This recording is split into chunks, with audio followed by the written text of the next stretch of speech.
Hey guys.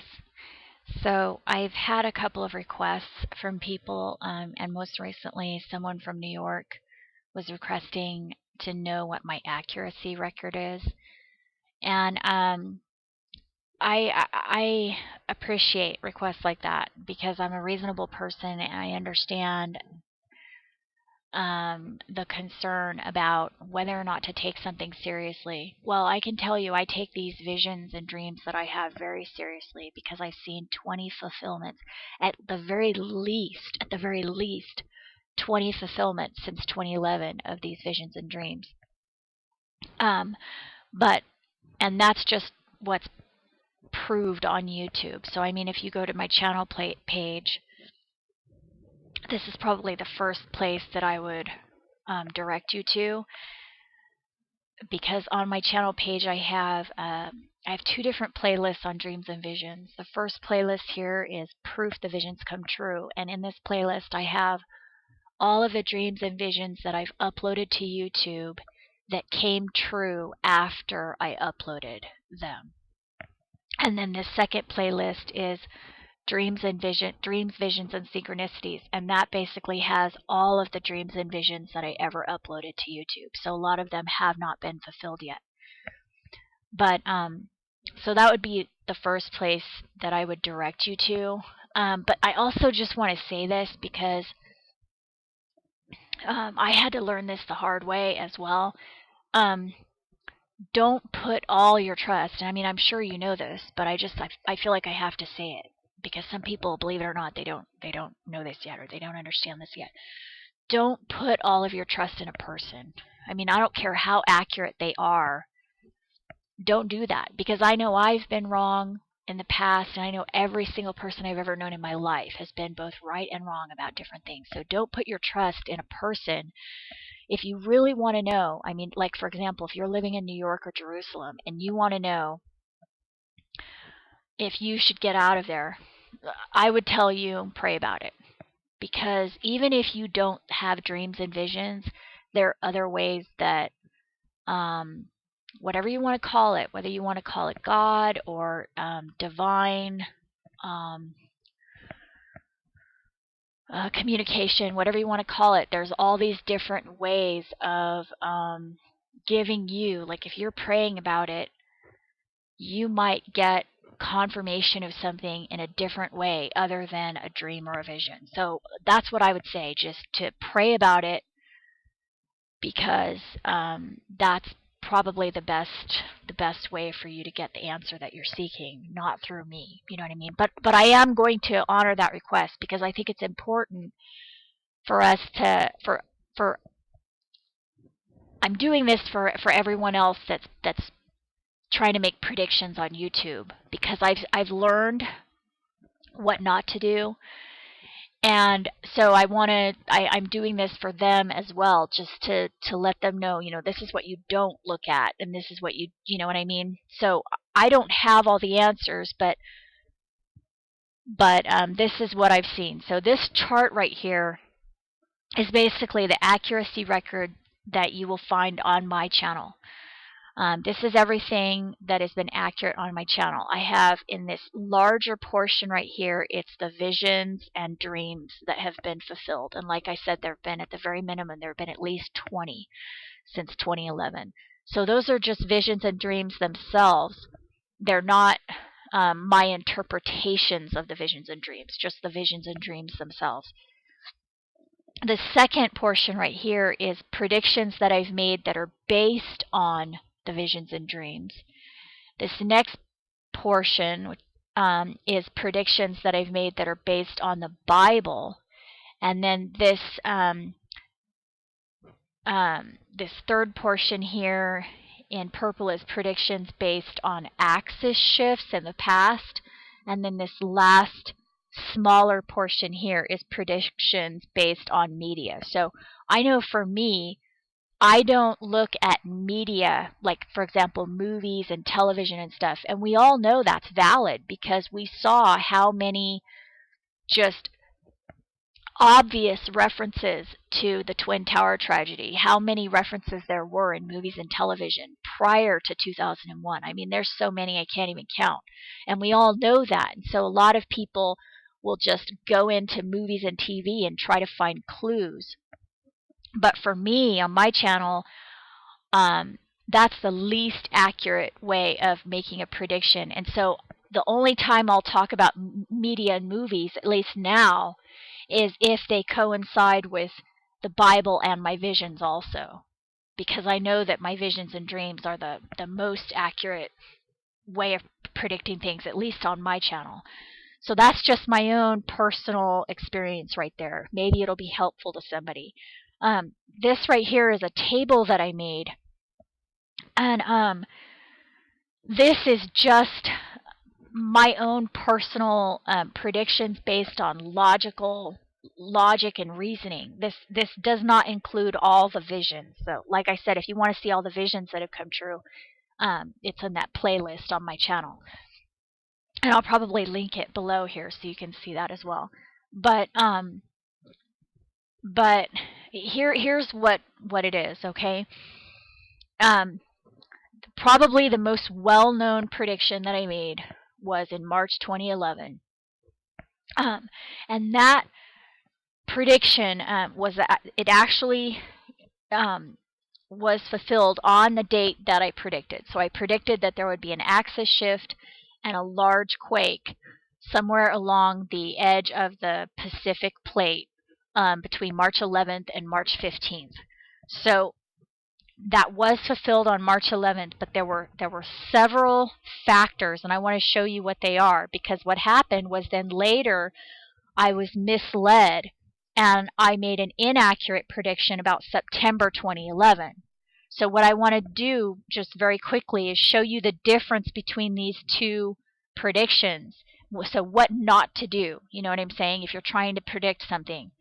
So the first thing that I noticed that was the difference between these two predictions was that the March prediction that I made was based upon several visions that Jesus had shown. So there's an angel that I see. There's people that I see with my mind. I don't even understand how it's possible. All I know is it has something to do with the pineal gland. That's it. That's all I know. I don't even understand it. All I know is that it's real, it's not imaginary, and this stuff's coming true. So it's real, but I don't quite get it. Anyway, the point is, I see this person that I call Jesus because he looks like Jesus. But there are other people as well that I see. But I can tell the difference. Like, I know who Jesus is, and I know that that's someone else and that's someone else. The main difference that I can tell you, having to do with the visions and dreams, between the September prediction and the March prediction was that in March, Jesus was showing me just several visions, just day after day after day. And some of you will remember that. I was exhausted from all of these visions that I kept having that he was showing me.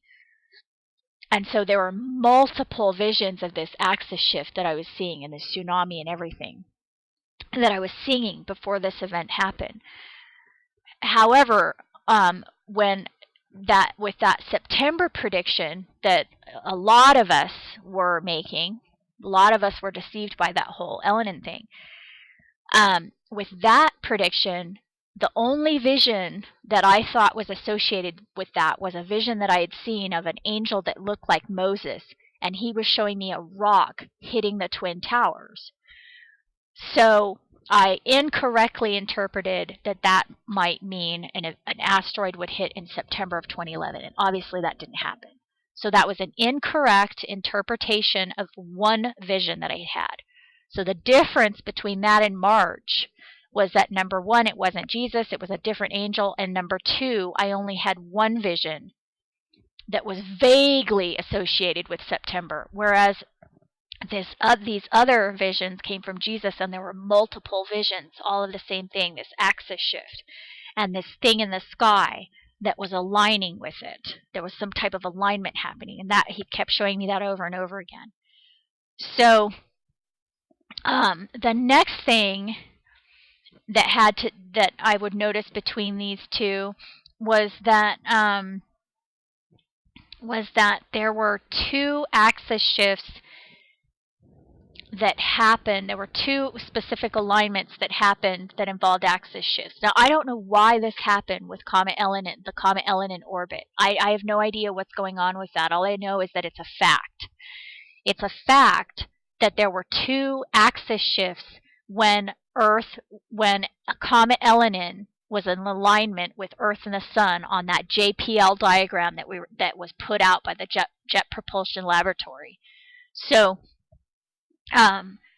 there was the alignment that happened in February of 2010, and that was a megaquake on the exact day. And then the alignment in March of 2011, there was a megaquake as well. So that next alignment in September of 2011 was different from those other two alignments. So that was the other thing. It wasn't even the same alignment. It was a different one. And a lot of us thought, oh no, what if it means that it's this, what if it's this big, massive object and they're just not telling us? Then it would be really bad. But obviously it wasn't. But it was a different alignment. So that was the other thing I noticed. And then the other thing that I noticed that were the differences between those two predictions was that there was a movie that was actually released on March 11th, 2011, the date that this axis shift happened. And that was Battle Los Angeles. Some of you guys will remember that. It was actually released its release date was March 11th. So it's almost like they knew that something was going to happen on that date.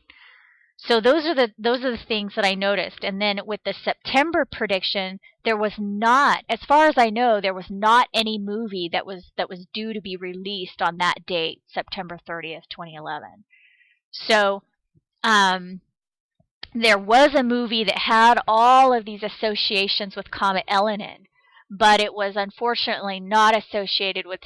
There was only one little tiny thing that I remember that was associated with September 30th, and that was the clock that said 9:30 in the movie 2012. But that was the only thing that I can remember that was associated kind of indirectly with September 30th. But there weren't any release dates. You know what I mean? There weren't any movies that were released on that date.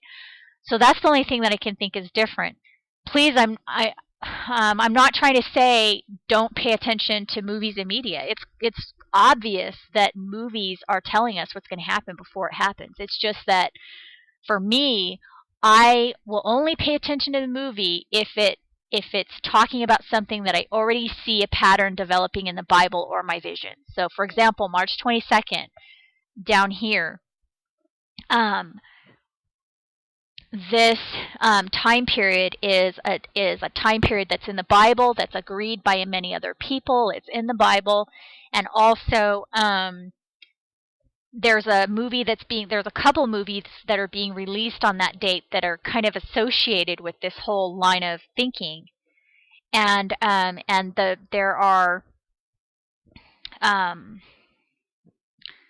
there are visions and dreams that are kind of seem to be going along with this. But I'll get to that in a minute. So the next thing, I just wanted to cover that September 30th, 2011 thing and show you the difference between the March prediction that came true and the September prediction that did not come true. So a lot of people got really angry about that. And I was upset about it too. We were all upset because we were so sure something was, so many of us were so sure something would happen in September because of these axis shift alignments that had occurred on this diagram that we had seen. And all of the other connections with the movie and all this other stuff. So some people became so angry about that, they just started blaming anybody they could find. They were just blaming. That's all they could do. And I got a lot of it. I got a lot of the blame. And I told you guys, I'm sorry. I was wrong. I don't know what else to say. I mean, this is it. That I was wrong about it. A lot of people were wrong about it. And all I can do is show you why I think it was an incorrect prediction, because I don't want to make incorrect predictions. You know what I mean? And I don't want anyone else to have to suffer through that either. But blaming other people is not going to get us anywhere. You know what I mean?